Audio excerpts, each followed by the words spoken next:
These two tanks are from the Spheres slosh experiment, which we've been working on up here. Microgravity has a lot to teach us. Take these containers. The green liquid inside is showing us how fuel swirls around in a tank while it moves through space. What we learned could help us design safer, more efficient spacecraft. At any given time, we are conducting close to 300 different experiments aboard the International Space Station. Research like this is preparing us for the future of space exploration. That's cool.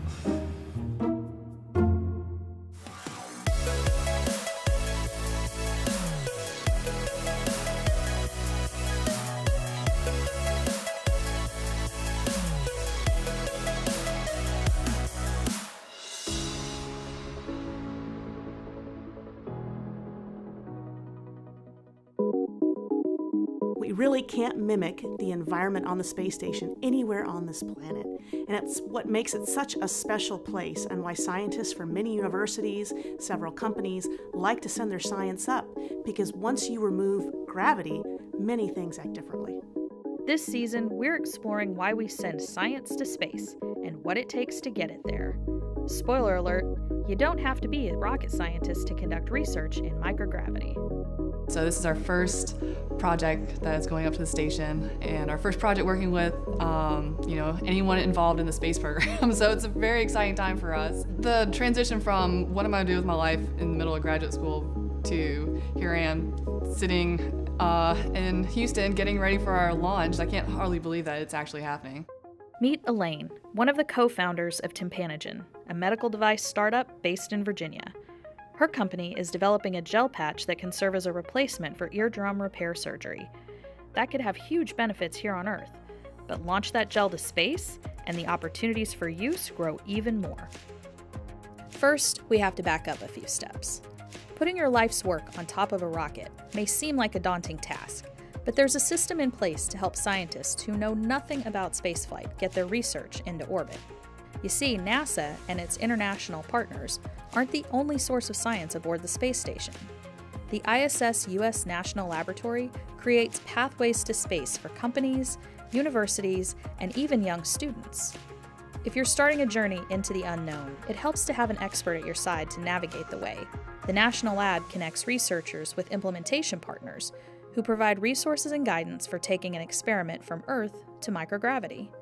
Elaine and her team are working with nanoracks. They have the plate reader on the space station that's going to be used for our project, and they're coordinating the launch and getting all the materials together for us. We're glad that we're working with them because we're glad that somebody has done this before and can help us along with the process. 7,643.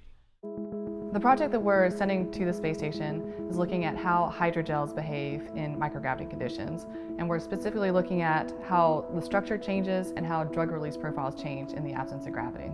My name is Paris Du. I'm a co-founder and co-inventor of this technology, and I've been with Tympanogen since day zero. Hydrogels are a very important materials. They are high volume water that can very well mimic the extracellular matrix of our body. So we really thought that answering this question can really help the scientific community. Confused? Don't worry, we've got you covered. Think of hydrogels like a scoop of gelatin. Not quite a liquid, not quite a solid, definitely made up of mostly water. We can use hydrogels to cover wounds and even deliver antibiotics to promote healing. For that reason, hydrogels are being studied for use for things like wound care for soldiers on battlefields. If you are far away from a hospital or a clinic and you can't get good medical care right away, and that soldier has a wound, could you apply that hydrogel directly to the wound site and begin to treat any infection that might be coming on? What about in space though? What if we are far away from Earth's surface on our way towards Mars, and we also have another wound on an arm or a leg, and we need a better way to treat that wound and make sure it doesn't become infected? So Tympanogen, the hydrogel itself, is a great example of a dual-purpose technology. It's something we can use not only on the Earth, but up in space.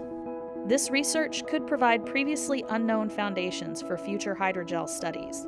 It's a great example of how microgravity can offer new insights into systems we've already explored on Earth.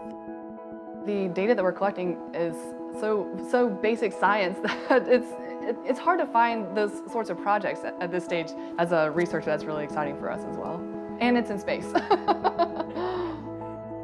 And when it gets to space, it goes into the hands of astronauts who will run the experiment in orbit. Just like training for launch, landing, and spacewalks, crew members participate in hours of scientific training to prepare them for running many of the hundreds of experiments that are ongoing aboard the space station. Ready to go to class with an astronaut? We'll take you along. Well, a lot had changed in 11 years since he was up there. There was a new experiment, so he hadn't seen that either. They tell us, you know, hey, this is a lot easier if you just go upside down. You know, you're going to be in microgravity and this will work differently.